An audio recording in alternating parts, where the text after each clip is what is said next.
대원이 때문에 온 건 아니라는 거 확신하는 거지. 맞지?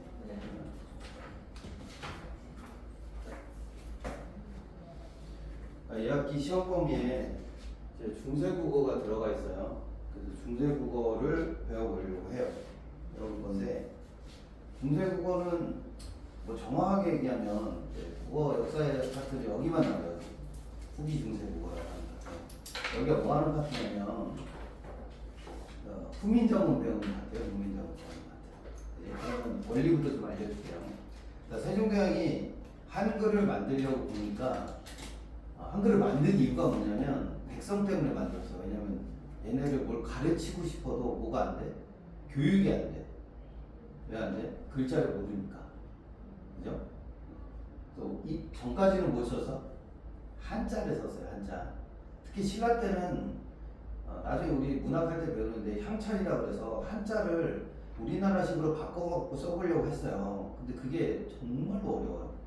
그러니까 쓰는 방법 자체가 어렵고 그러니까 백성을 가르치려면 글자가 필요한데 우리나라 글자가 없는 거예요. 그래서 세종대왕이 그럼 글자를 만들어야겠다. 그럼 어디 글자랑 그러니까 아예 글자가 없던 거잖아. 그죠? 그럼 이때까지는 어디 말을 썼겠어요?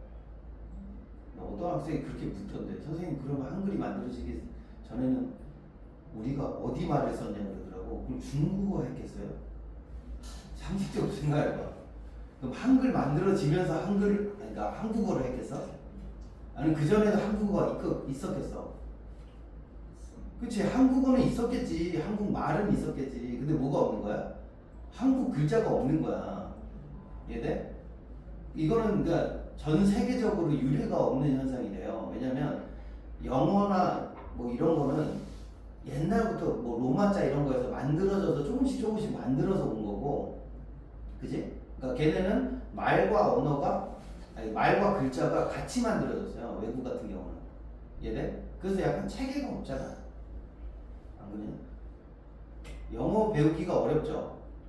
영어 배우기가 왜 어렵지 않아?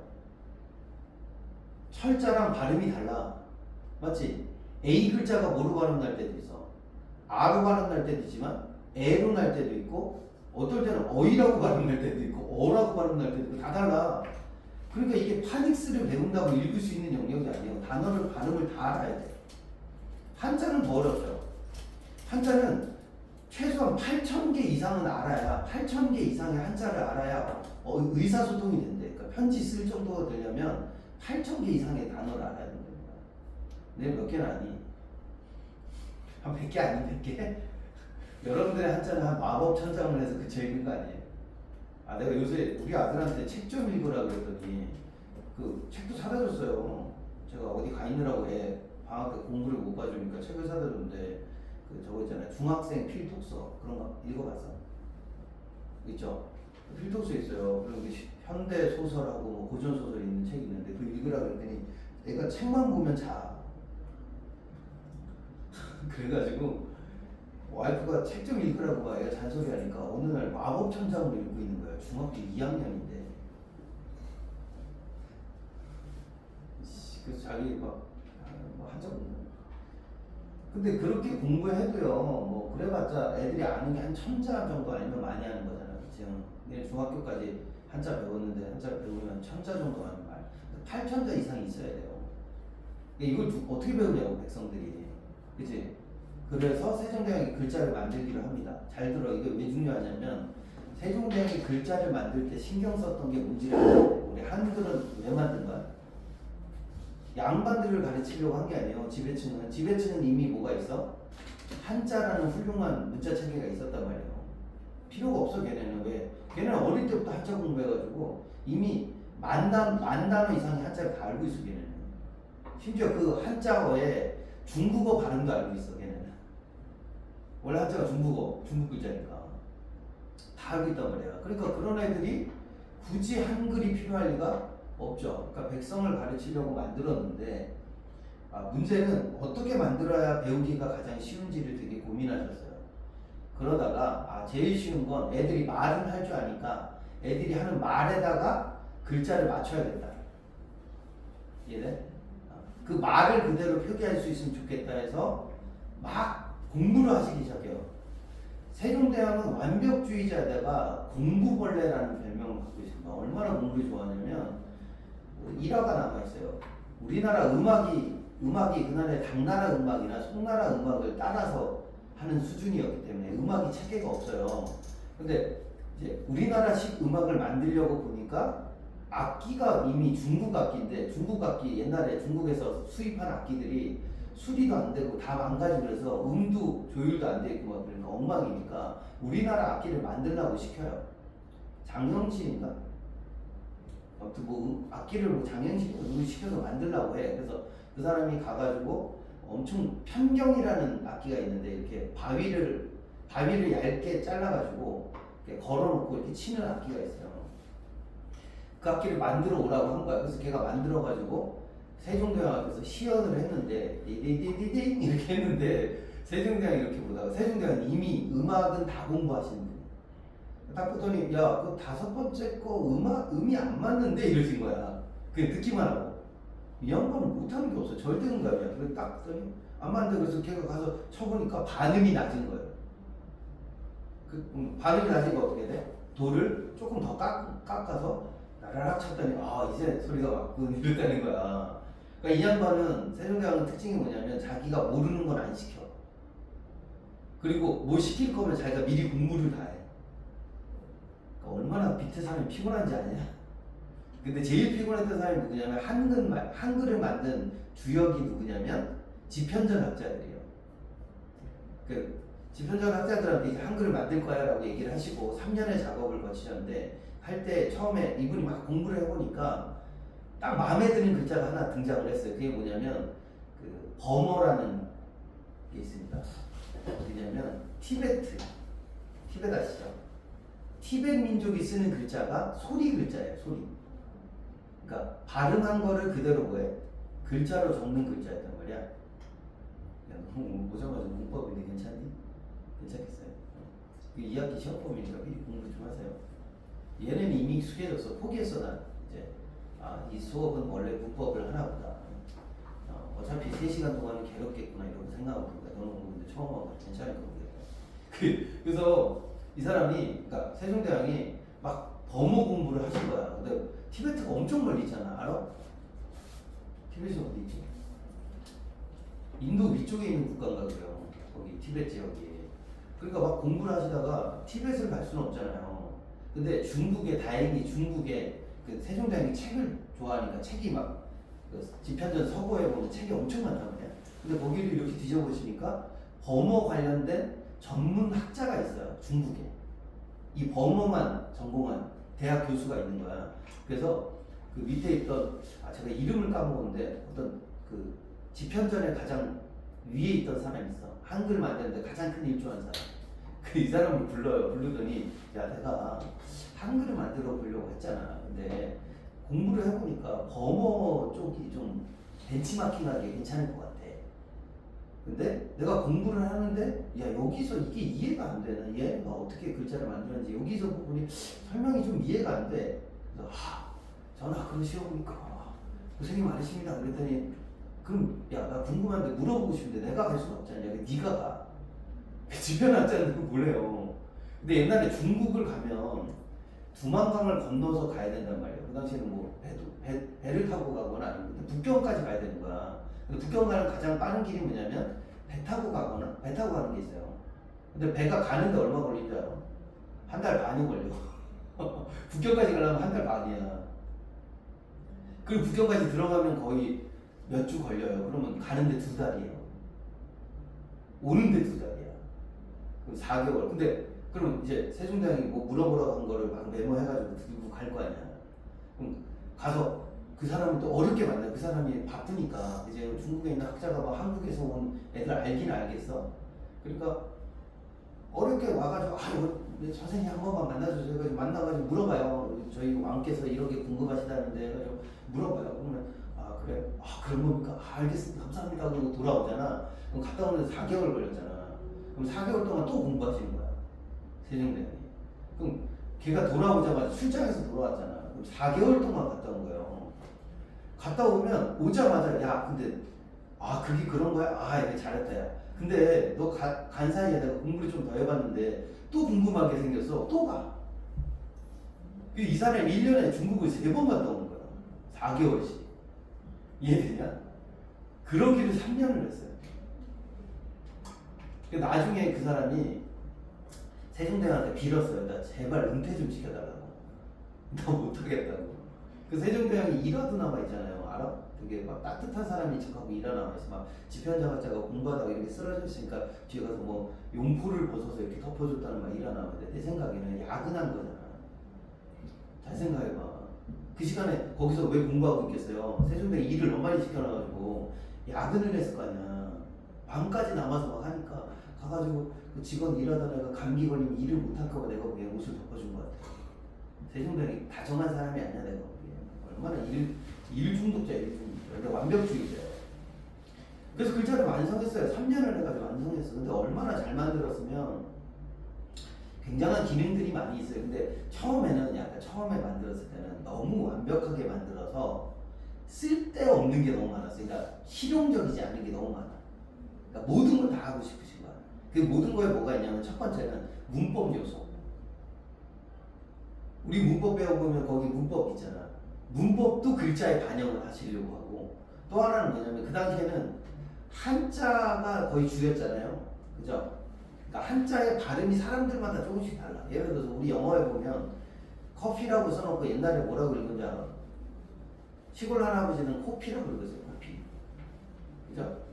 그리고 조금 영어를 배웠다는 사람들은 뭐라고 하냐면 카피라고 카페 막 이렇게 읽어요. 카페. 그죠? 막 그게 다 사람들마다 발음이 조금씩 달라요. 외국어 발음하는 게. 그래서 한글을 만드신 이유 중에 하나가 중국어 발음도 정하고 싶으신 거야. 발음도 통일시키고 싶은 거야. 사람들마다 발음이 다르니까. 이해되지? 그러니까 이런 저런 기능을 다 넣어서 만든 게 한글이에요. 이해되지? 요걸 이해하고 있어야 돼. 그리고 그렇게 해서 결국에는 우리나라 말을 그대로 소리로 옮길 수 있는 그 소리를 글자로 옮길 수 있는 글자를 만들었어요. 그래서 봐봐. 처음에 만들 때 글자를 만들 때 첫 번째 들어간 원리가 범어에 있던 원리이기도 한데 상형의 원리라는 거죠. 상형이 뭐냐면 모양을 보여주는 거예요. 이 그림 보이죠?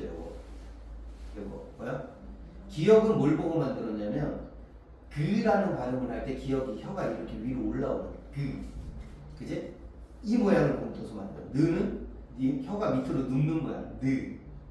미음은 입술 모양. 미음. 그다음 시옷은 치아 모양. 그다음 이응은 요 아 할 때 우리 초성자는 소리가 있어 없어? 소리 없죠. 아 이렇게 하는 거 그지? 요 소리가 없어. 그거 붙어서 목청을 붙어서 만든 그 5글자인데 그게 무슨 글자야? 여기 나와 있는 책에 있는 기본 글자야. 기본 글자 5개. 그래서 기억, 니은, 미음, 시읒, 이응 5개 만들어요. 기본자 만들었죠. 그리고 가획이라는 게 있어요. 가획. 이게 또 기가 막힌 게 뭐냐면 여기 봐봐. 이거 설명 잠깐 해줄게. 가획자라는 게 뭐냐면 획을 더한다 이런 뜻이야. 기본 글자 만든 다음에 여기 봐봐. 기억에다 뭘 더해? 안 쓰셔도 돼요. 이거는 보기만 하세요.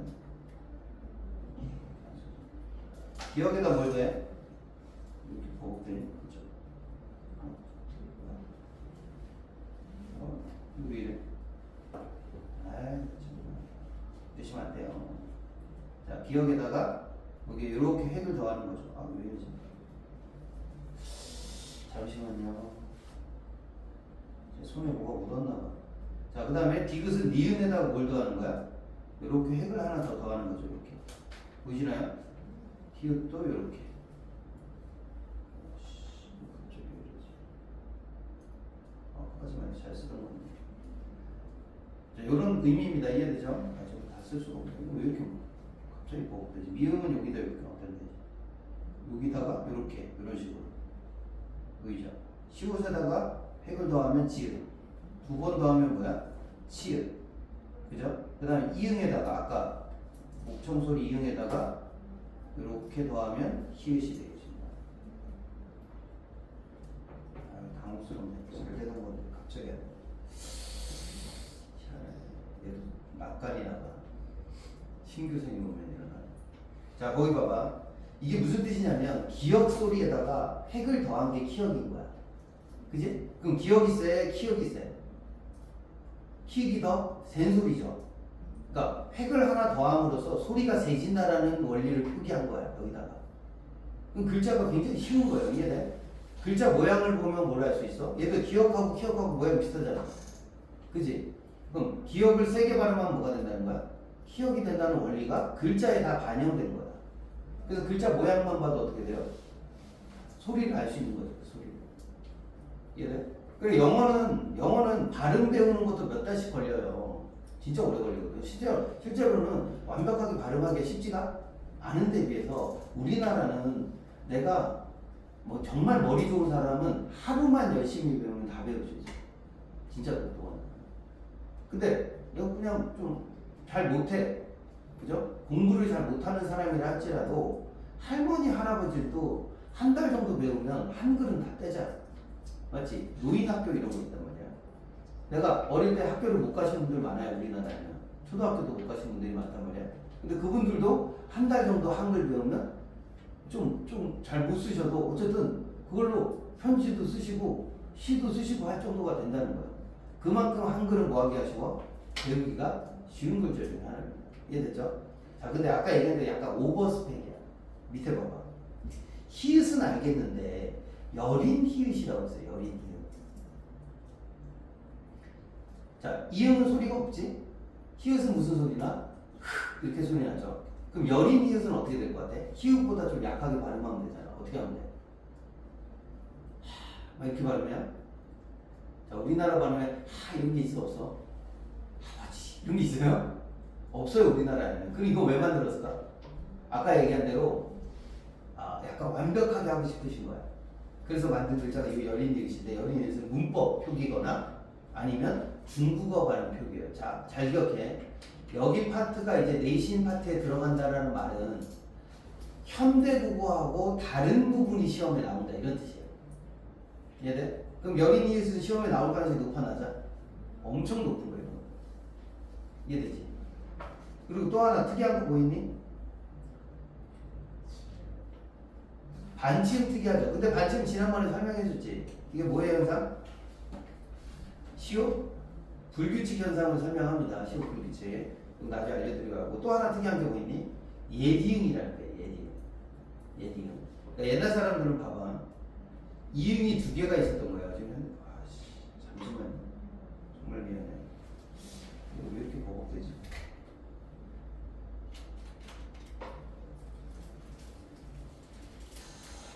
와이파이가 터지나?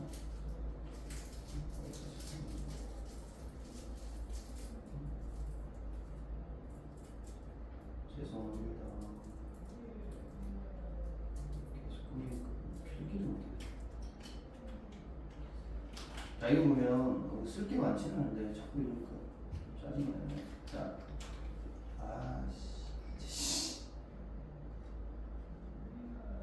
왜 못하는지 이해를 모르겠네. 손 까면서 오늘 그냥 입으로 때워야 될 수도 있겠어요. 근데 갑자기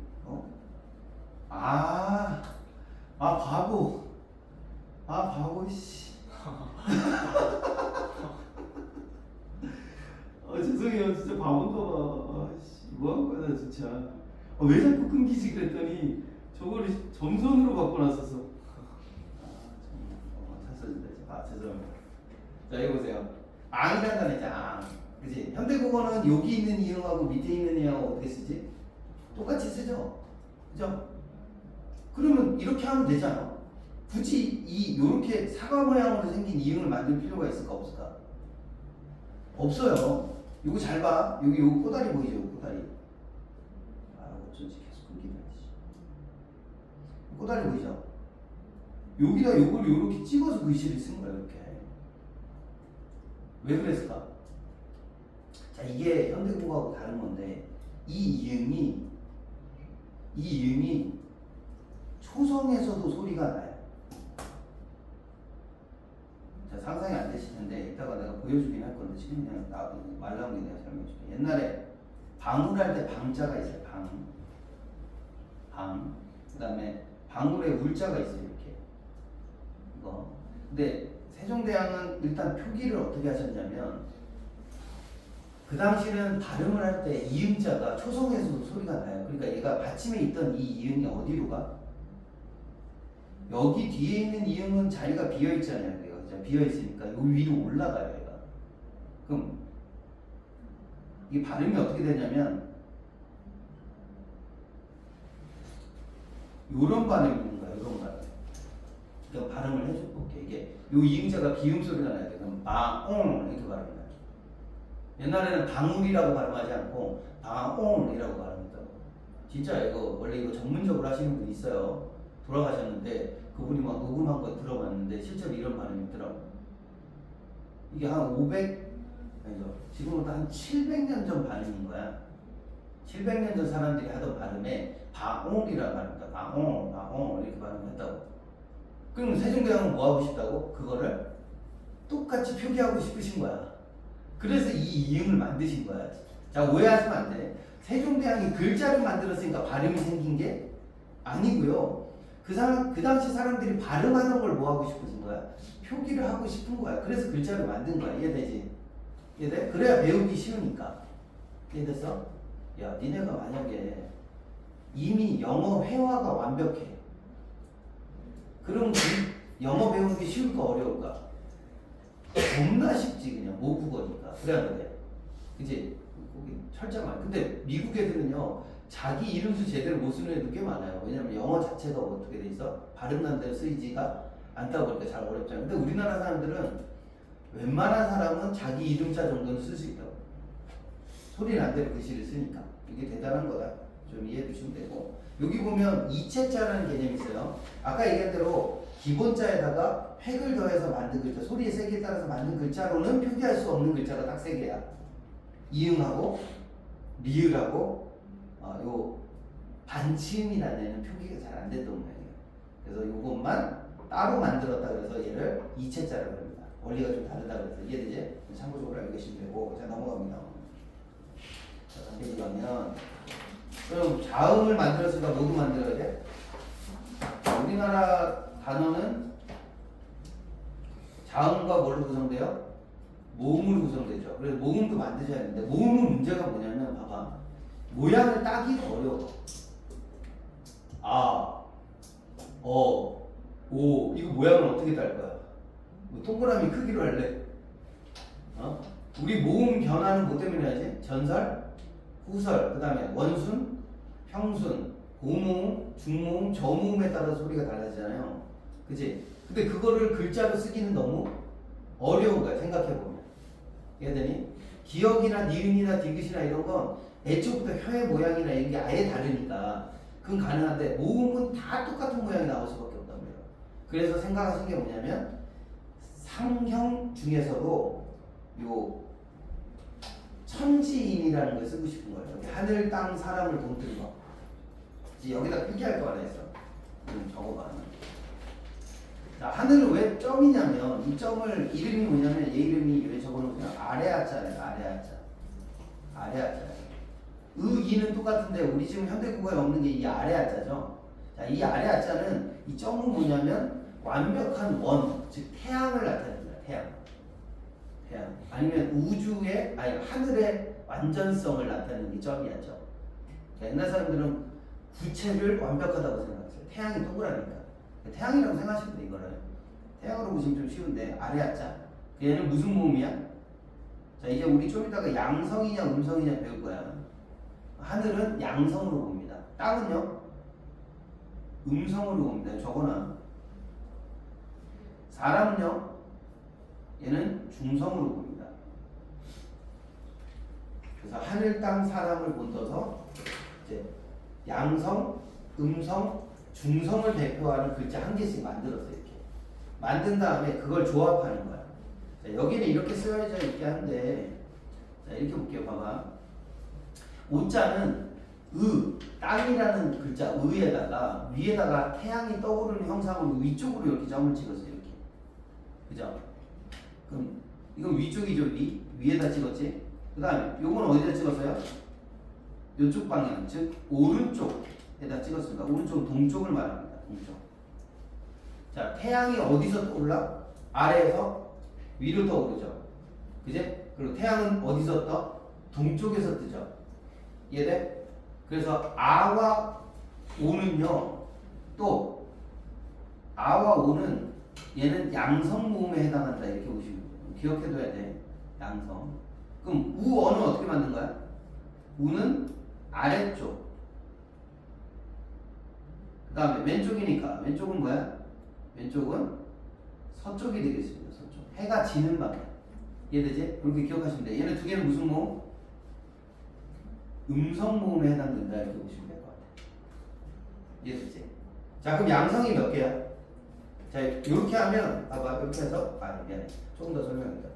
그리고 초줄자는 뭐냐면 예를 들어서 땅 하나에 태양 하나 이렇게 찍는 거야. 그럼 태양이 몇 번 들어가? 한 번 들어가지. 근데 요자 봐봐 요자. 요자는 여기가 몇 개가 있니? 두 개 들어가요. 그쵸? 그지? 그럼 점이 몇 번 들어간다는 얘기야?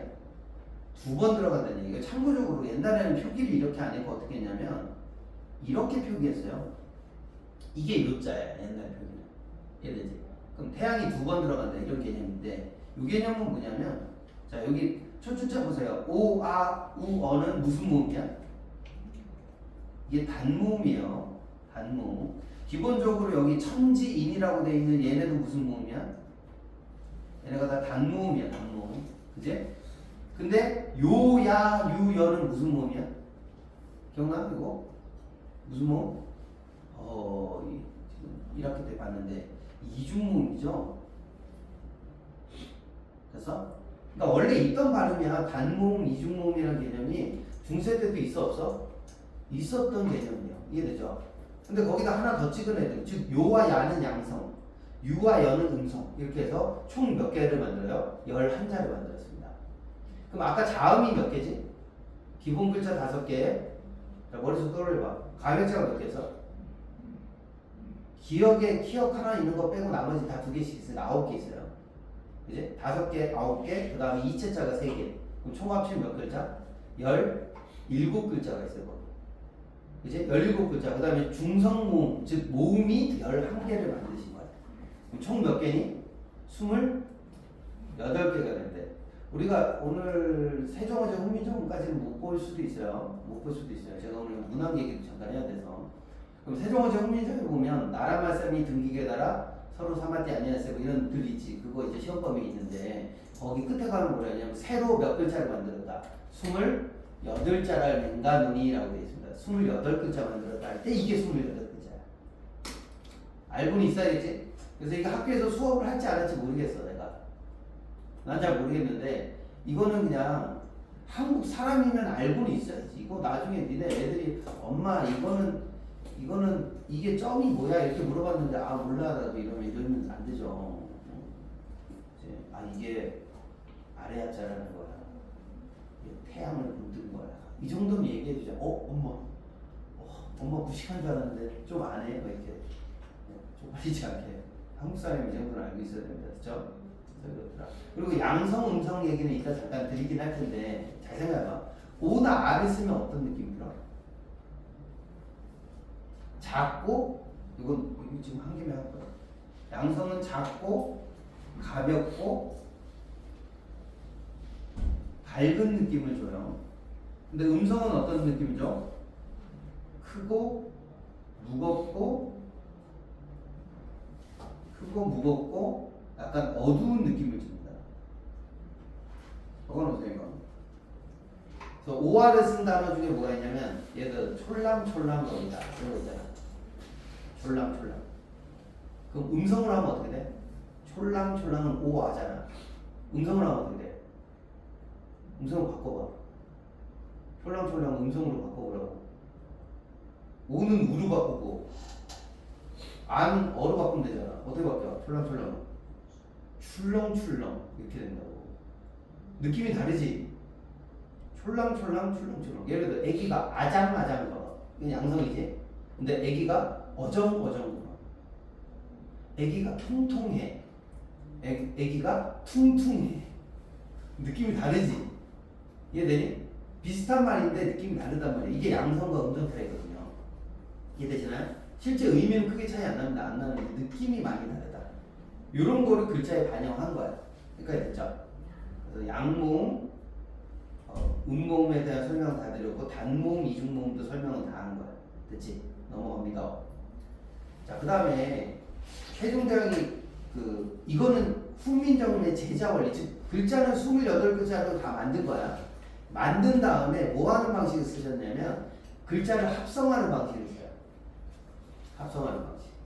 그러니까 비유를 드리면 뭐라고 비슷하냐면 레고 블럭 있잖아요. 레고 해봤죠 어릴 때. 그럼 레고는 니네가 만드는 게 아니지. 어디서 만들어져? 공장에서 만들어서 나오잖아. 그죠? 그럼 거기 보면 한 개짜리, 이거 한 개짜리 있고 두 개짜리 있고 네 개짜리 있고 알지? 6개, 8개 뭐 이런 거 있지. 그래 안 그래? 그건 공장에서 만든 거야. 그러니까 세종대왕이 니네한테 글자를 만들 수 있는 뭐는 해줘서 부품은 다 준 거야. 이해됐어? 근데 그것만으로는 어떻게 할 수 없어요? 모든 소리를 표기하기는 불가능해.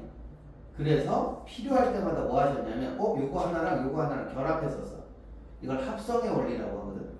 결합을 쓰는 거야. 대표적인 게 뭐냐면 우리 시험에 잘 나오는 게 순경은 비읍이야. 순경은 비읍. 순경은 비읍은 지난번에 왜 만들었다 그랬지? 자, 옛날 발음에 뭐가 있어요? 돕다에다가 아를 붙이면 여기 비 오하고 아가 모음이죠. 자, 모음은 무슨 소리? 다 잊어버렸구나 이것도. 모음은 무슨 소리?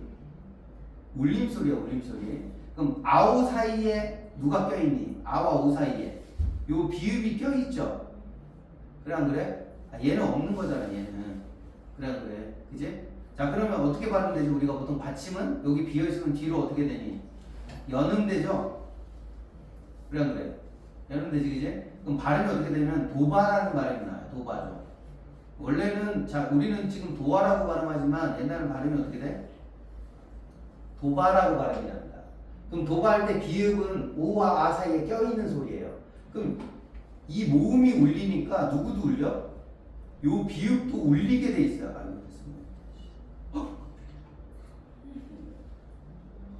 못 볼 걸 봤어. 미안해요. 나도 놀랐는데 니네 얼마나 놀랐을까. 정말 미안해. 밑에서 찍어가지고 가뜩이나 못생겼는데 더 못생기게 나와서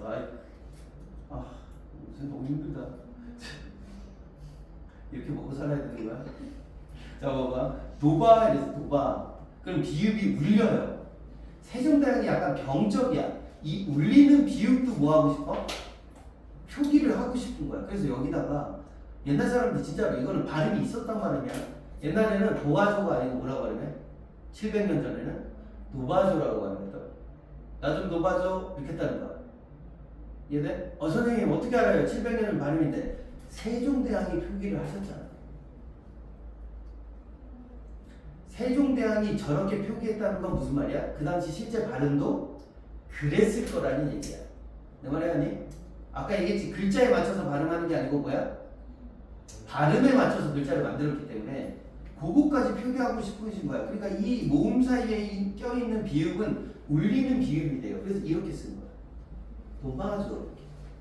아니 비읍이 울린다니까. 도바조 이렇게 발음했다고. 그러니까 비읍을 이렇게 만들어. 요 이름이 뭐라고? 순경은 비읍이야. 근데 이게 한 100년 지나서 발음이 어떻게 바뀌었어요? 도화조로 바뀌었어요. 그러니까 요 비읍이 뭘로 바뀌었다고? 다시 요 비읍이 뭘로 바뀌어? 요 비읍이 발음이 바뀌었어요. 발음이 오나 뭘로 바뀌어? 우로 바뀝니다. 정확하게 하면 반모음 오우죠. 그래서 얘가 오로 바뀐대요. 얘가 앞에가 양성이면 얘 뒤에도 양성 써야 돼. 오 나왔으니까 뒤에 오 써야 돼. 우 나왔으면 어떻게 돼? 우 써야 돼. 이거 봐봐. 빵을 구버조 이렇게 됐어. 구버조 이렇게 했다가 구워조가 된 거야. 그러면 이 우니까 뒤에도 못 써야 돼. 비읍이 우로 바뀌게 돼 있어. 얘는 우로 바뀌어. 이해되니? 이렇게 바뀐다고. 이해되지? 양성이면 양성, 음성이면 음성으로 맞춰서 바뀌어요. 그럼 이렇게 됩니다. 도와조는 어떻게 돼요? 도와조 이렇게 바뀐다고. 이해되시나? 됐니? 요게 비읍 불규칙이라는 걸로 지금 현대국어에서 설명하고 있죠. 지난번에 설명한 대로 도와조 이렇게 바뀌었다. 그래서 얘가 오로 뭐 되는 거야? 자, 이건 탈락이 아니고 순경문 비읍 표기가 사라지면서 오구로 교체됐다 이렇게 보시면 될 것 같아요. 네? 근데 정확하게는 그냥 순경문 비읍 발음이 없어지면서 뭘로 바뀐 거야? 오우 발음으로 바뀌었다. 그래서 표기도 바뀐 거야. 이해돼서? 표기 때문에 발음이 바뀌진 않아. 오케이? 사람들이 발음이 바뀐 거야. 한 100년 정도 지나면서 발음이 바뀌어서 도화조가 됐다. 이해됐죠? 자, 근데 세종대왕이 이거 중요한 건 그게 아니고 세종대왕이 그럼 이걸 어떻게 쓴 거냐? 이거를 순경은 입술 가벼운 소리라는 단어인데 수는 미음이나 비읍이나 피읍이나 쌍비읍 아래에다가 그러니까 아까 썼던 예딩 있죠? 예딩을 찍어서 만든 글자예요. 그러니까 위에서 아래로 어떻게 써? 초성자 두 개를 자음 두 개를 위에서 아래로 이어서 쓰는 방식으로 만든 글자가 순경은 비읍이야. 무슨 말인지 돼? 굉장히 안 되니? 이해됐죠? 그럼 어떤 단어도 있을 수 있어요? 봐봐 여기 지금 잘못 썼다 이거. 이거 수정 좀 해줘. 여기 아까 그냥 이응이 아니고 뭐야? 이렇게 예디응이 들어가야 돼 이렇게. 이응이 아니고 예디응이고 예디응 여기. 꼬다리 있어야 된다고요. 고치지 마. 겁나 좁아? 네. 아 그냥 얘가 그럼 이렇게 나 이렇게 동그라미 이렇게 쳐가지고 여기 친 다음에 여기다 뭐라고 써? 얘는 뭐라고? 예디응이 들어갔다 이렇게 얘기하시면 될 것 같은데 그럼 잘 봐봐. 내가 특이한 거 하나 볼게. 다 썼니? 자, 예디응이 밑에 들어갔다는 건 이 피읍이 무슨 소리라는 얘기야? 울린다는 뜻이야. 자, 피읍 울릴 수 있어? 이거를 울려서 발음할 수 있어? 한번 상상해봐. 돼, 안 돼? 돼. 우리나라에는 없어. 어디에 있을까? 중국에 있어요. 그 있잖아. 쿵푸팬더 알아요? 쿵푸팬더에 나오는 주인공 있잖아. 걔 팬더 이름이 뭐야? 몰라? 걔 이름이 포야. 걔 이름이 포야. 이게 중국어 발음이야. 그 중국어 발음에 포라는 발음이 있어. 포라는 발음이 있는데 그 발음이 이 발음이야. 그래서 이거는 뭐 표기하려고? 중국어 표기하려고 한 거야. 그 중국어를 뭐라 그러냐면 여기 보면 이거 보이죠? 이걸 뭐라 불러? 동국정식 한자음 표기라고 이제 나오게 될 거야 이제. 자 오늘 그냥 봐봐. 내가 이 공부를 가르쳐 보니까 뭐가 어렵냐면 내가 가르쳤을 때는 이해가 되는 것 같아 보이지만 실제로 나중에 지나고 보면 어떻게 돼요? 하나도 몰라. 왜? 자 니네 수학 처음 배웠을 때 기억나? 고등수학? 언제 배웠어요? 중2 때 배웠어요? 여기 저기 있는 학원들이? 여기 학원에서? 어? 그러니까 어디서 배워요? 고등수학을? 이 동네에 있는 학원이? 되게 빨리 나왔네?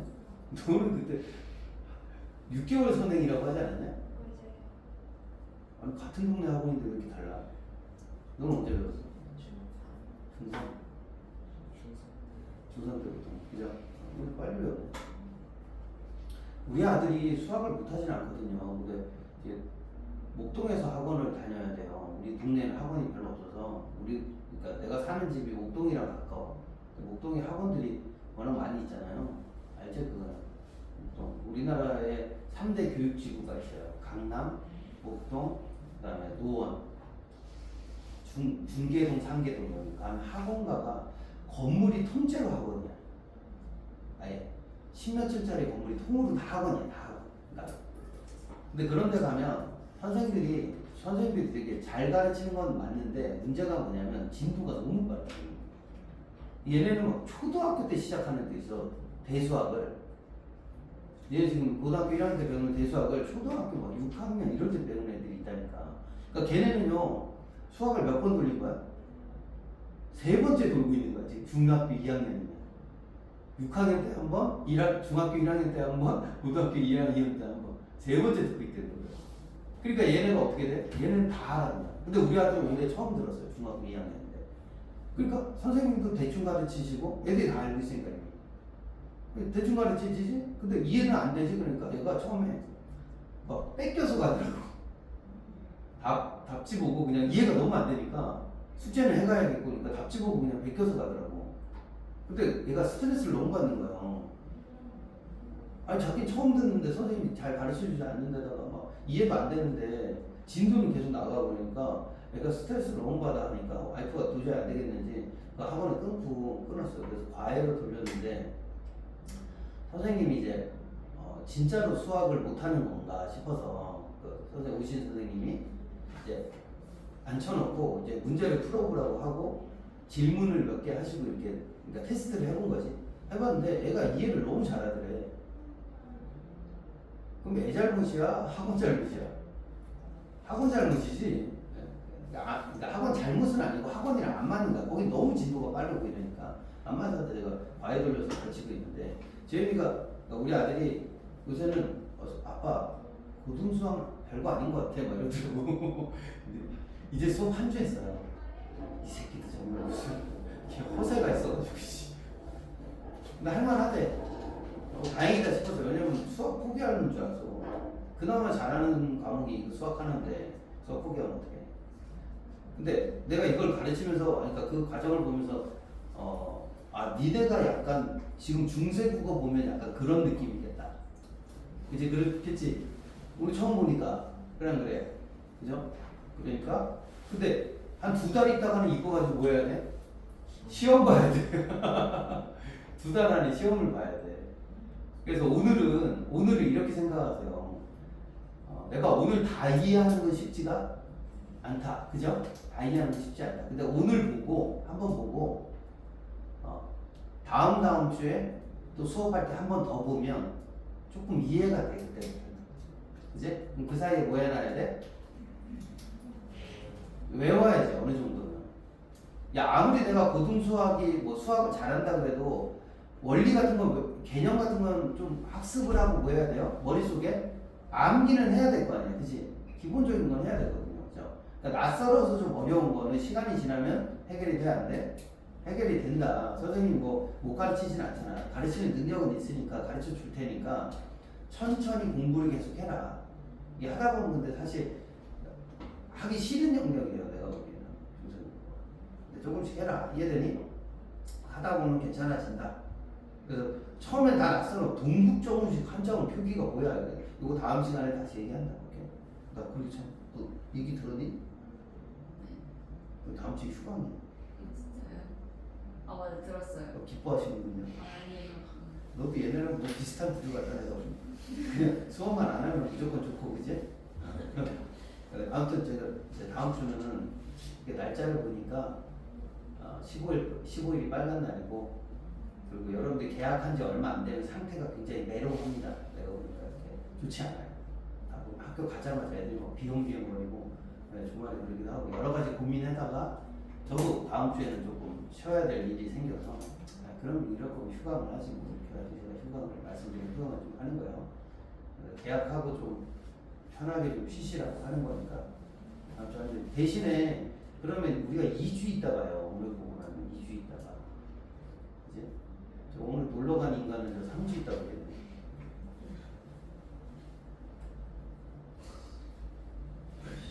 놀러? 3주 있다가 보고 있지? 영상 보고 있지? 그래서 놀러 어떻게 다음 주 계약인데 놀러 가 다음 주 계약인데 놀러 가긴 해야 되는데 그죠? 제가 일부러 그래서 미리 얘기했는데 다음 주에 휴강이라고 얘기했는데 이번 주에 놀러 갔어.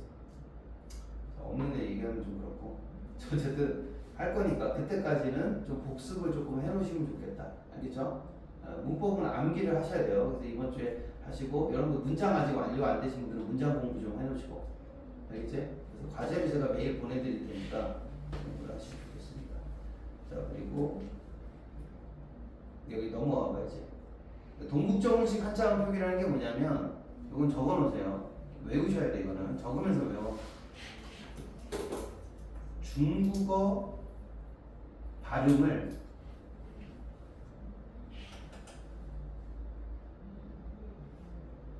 우리 글자로 표기하는 거.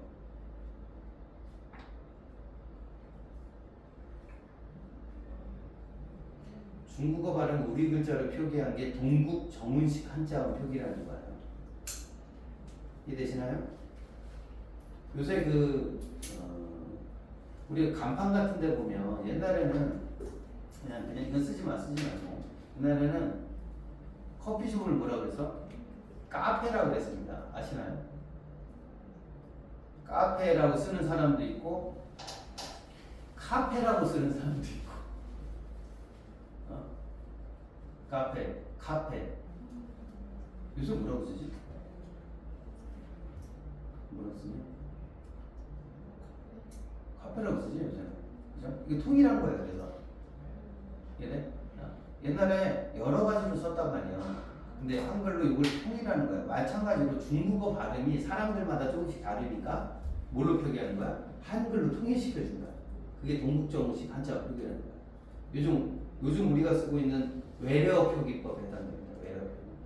바나나로 적을지, 버네너라고 적을지, 뭐 카메라라고 적을지, 캐머러라고 적을지, 뭐 이런 것들 정하는 용도였다라고 생각하시면 될 것 같아요. 됐죠? 그 다음에 밑에 내려가. 조금 어려운 설명을 하나 드릴까요? 이거는 좀 적어보세요. 여백에다가 적어보세요. 자, 우리나라에 우리가 지금 쓰고 있는 된소리라는 발음이 있죠. 된소리. 그죠? 그럼 중세 때도 된소리가 있었을까 없었을까? 있었습니다. 어딜 보면 알 수 있냐면 나란 말싸미 중기계 달할 때 나란 말쌈이라는 단어가 나왔어. 말쌈. 이제 자, 요거는 발음이 어떻게 돼요? 쌍시옷으로 발음하죠. 자, 요거를 발음 기호로 적어드리면 요렇게 발음합니다. SS 발음이에요. 외국 애들한테 이제 가르쳐 주려고 쓰는 표기법에 따르면 SS 발음이다 이렇게 보시면 돼요. 쌍시옷은. 자, 근데 중요한 게 뭐냐면 우리나라 말에 쌀이라는 단어가 쌀. 쌀은 표기가 그러니까 이렇게 표기돼 있어요. 이게 어두자음군이라는 발음이 있어요. 어두자음군. 말 그대로 말의 초성에 어두자음군이 뭐냐면 초성에 자음이 몇 개 이상? 두 종류 이상이 들어가는 걸 말해요. 두 종류 이상의 발음이 들어가는 걸 말해요. 두 종류 이상 들어가는 걸 말합니다. 쉽게 말해서 이 비읍하고 시읒이 둘 다 발음이 낮다는 뜻이에요. 그럼 얘 발음 어떻게 했을까? 그 발음 어떻게 했을까? 얘는 발음이 어디에 가깝냐면 PS 발음에 가까워요. 그럼 제가 발음을 해드릴게요. 이게 무슨 단어냐면 쌀이라는 단어야. 쌀. 그리고 참고적으로 이 아래 하자도 발음을 할 줄 알아야 돼. 아래 하자는 이따 알려줄 건데 아래 하자는 쉽게 말해서 아니면 으로 발음하시면 돼요. 아니면 으. 그럼 아는 몇 번째 글자? 이름절, 즉 첫 번째 글자일 때는 아로 발음하시면 되고 내가 이거 지난번에 한번 알려준 적 있지 않니? 맞죠? 그 고전 씨가 읽을 때 아니면 으를 얘는 몇 번째 글자이냐? 이음절 이하에서는 으로 읽으면 된다 이렇게 보시면 돼요. 그럼 여기 있는 아래 하는 뭐로 읽으면 돼? 그 아래 하자는 아로 읽으시면 돼요. 그럼 발음이 어떻게 돼요? 쌀이 됩니다. 쌀이 아니고 쌀이라는 말이에요. 쌀이라는 말이 있어요. 지금하고 완전히 다르죠, 그죠?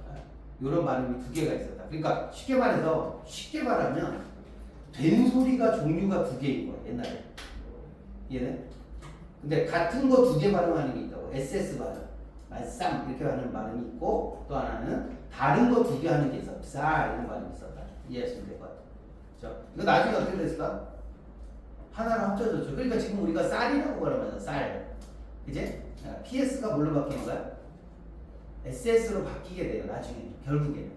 그래서 이렇게 써져 있으면 나중에 이제 중간에 우리가 배우긴 하는데 중간에 한 17세기 무렵에 요 표기를 조금 바꿨어요. 그러니까 된소리로 바뀌면서 얘가 표기가 중간에 디귿시읒 형태로 바뀝니다. 이렇게.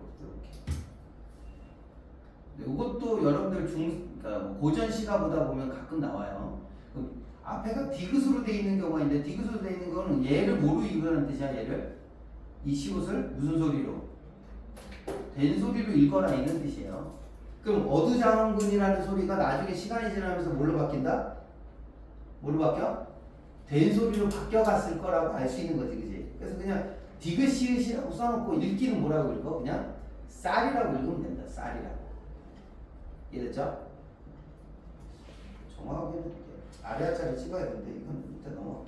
이런 게 있었구나. 그래서 여기 봐봐. 그럼 세종대왕이 이 당시에 발음이 몇 종류가 있어요? 두 종류가 있으니까, 그지? 두 종류가 있으니까 예를 들어서 같은 자음, SS 발음이 날 때는 요거를 각자 병선하는 방식으로 적자 그래. 각자 병선. 각자 병선은 그럼 뭘 표기하는 방법이야? 여기다 적어놔. 각자 병선은 뭐를 표기하는 방법? 뭐를 표기해? 아, 된소리를 표기하는 방법이구나. 그지? 된소리를 표기하는 방법이구나. 이렇게 이해하시면 돼요. 그래서 같은 자음을 두 개로 나란히 씁니다. 이 병선하는 게 옆으로 쓴다는 뜻이야. 그지? 아까 위에 보면 이어쓰기라고 해서 연서법이라는 게 연서법 위에서 아래로 내려 쓰는 거고 얘는 옆으로 쓰면 돼. 그래서 시옷 시옷 이렇게 디귿디귿 이렇게 쓰면 돼. 근데 옛날 거에 뭐도 있냐면 봐봐. 볼 때는 거 있어요. 이 뒤에 가면 이런 것도 있어요. 이응을 두 개 겹쳐서 아니면 여기 보면 히읗을 두 개 겹쳐서 쓰는 소리도 있었다고 볼 거야. 근데 저거는 내가 보기에는 소리라기보다는 이런 걸 어떻게 하시면 돼? 중국어 발음이거나 지금 현대국어랑 너무 다르잖아. 네. 그죠? 히읗 두 개짜리 발음이 있어 없어 우리나라에? 없지. 이응 두 개짜리 발음이 있어 없어? 없죠. 없으니까 이런 것들은 중국어거나 아닌 거야. 문법 표기에 없겠구나. 이렇게 이해하면 다 끝난다고. 내 얘기 무슨 말인지? 그리고 여기 내려와봐. 또 하나가 더 있는데 이 합용병사라는 게 있어요. 합용병사는 뭐냐면 쉽게 말해서 아까 얘기했던 무슨 발음? 자, 이건 뭘 표기하는 거? 쌀 이런 게 무슨 발음이라서? 기억해야지 이거. 어두? 자음군을 표기하는 거구나 이렇게 이해하시면 돼요. 그래서 어두자음군은 합용병서법이라는 걸로 표기가 되어 있구나. 그래서 서로 다른 자음을 두 개나 세 개를 나란히 써서 쓰던 거예요. 그래서 여기 보면 이렇게 나와요.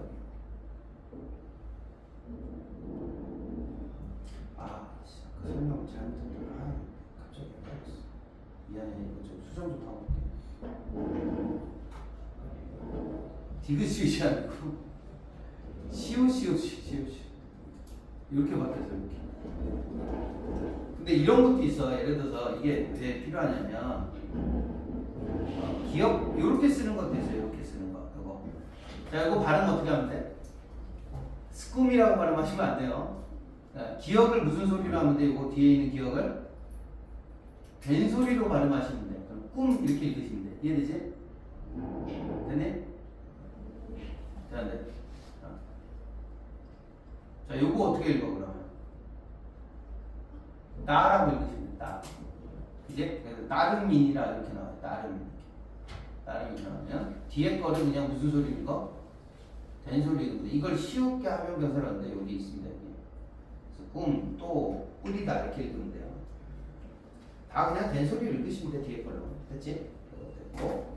자, 밑에 내려오면 자 마지막으로 이거 아까 제가 이거 하다가 내가 점선으로 바꾸라고 이용 성조라는 게 있습니다. 우리나라 그 발음에 성조가 있어. 성조 뭔지 알아? 자, 중국어에 밥 먹었니 알아요? 너 밥 먹었니? 알지? 니시 빠르로마 이거 알아요? 알아요? 근데 그 걔네 발음할 때 보면 뭐가 있어요? 소리가 올라갔다 내려왔다 하는 게 있어. 그걸 우리가 사성이라고 해요. 사성. 근데 우리나라도 있어 없어? 있어요. 사투리에 보면 니바문나 이게 있어요. 니바문나. 그지? 서울 말은 올라갔다 내려갔다가 없는데 저기 부산이나 경상도 쪽에 가면 니바문나 이렇게 있어. 올라갔다 내려온다고. 이게 우리나라도 있었어요. 옛날엔 더 심했어요. 지금 그나마 나아진 거고 이게 더 심했습니다. 자, 그럼 거기 보면 우리나라도 사성이 중국하고는 좀 다른데 사성이 뭐냐면 평성, 상성, 거성, 입성 4개가 있어요. 근데 입성은 일단 모르셔도 돼. 입성은 나중에 설명드리고 평성하고 상성하고 거성만 하시면 돼. 평성은 뭐냐면 뭐한 소리? 여기 써있지. 뭐한 소리? 낮은 소리. 상성이 뭐야? 낮았다가 높아지는 소리. 그러니까 거성은 뭐예요? 높은 소리 세 개가 있습니다. 거기에 따라서 점을 찍는 거야. 자, 여기 보면 방점이라는 게 있어요. 방점. 방점은 이 소리의 높낮이를 표기하는 점인 거야.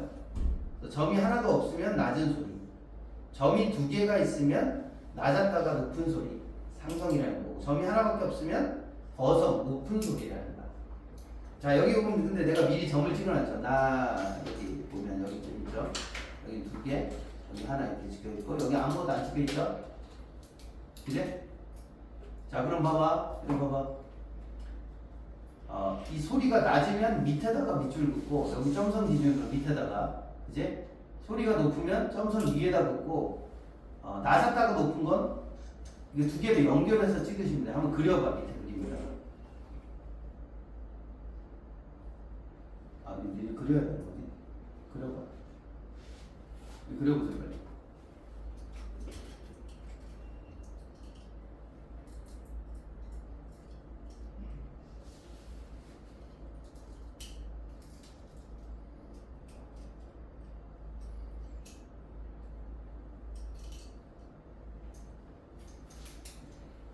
글자도 써야지.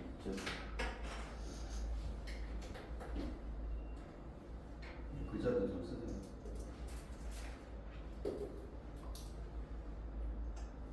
자, 표시하는 건 내가 할거네. 자, 선님. 자, 나자 앞에는 점이 없죠. 자, 왼쪽 점 기준이야. 왼쪽에 있는 점. 나자 앞에는 점이 없죠. 그럼 소리가 뭐하다는 얘기야? 점이 없으면 아까 무슨 성? 평성인 거야. 그죠? 그럼 낮은 소리니까 얘는 발음이 어떻게 되냐면 여기 밑에서 나요. 나. 됐지? 그 다음에 랏 같은 경우는 지금 어떻게 되니? 점이 하나 찍혀 있죠? 그럼 높은 소리야. 그럼 위로 올라가요. 이렇게. 그 다음에 말 같은 경우는 어떻게 돼 있어? 점이 두 개가 찍혀 있죠? 그럼 낮은 데서 어디로 가? 위로 이렇게 올라가요. 이렇게. 그 다음에 여기는 없으니까 낮은 소리. 미는 하나 찍혀 있으니까 높은 소리. 이렇게. 자, 그럼 얘는 발음할 때 어떻게 되냐면 봐봐.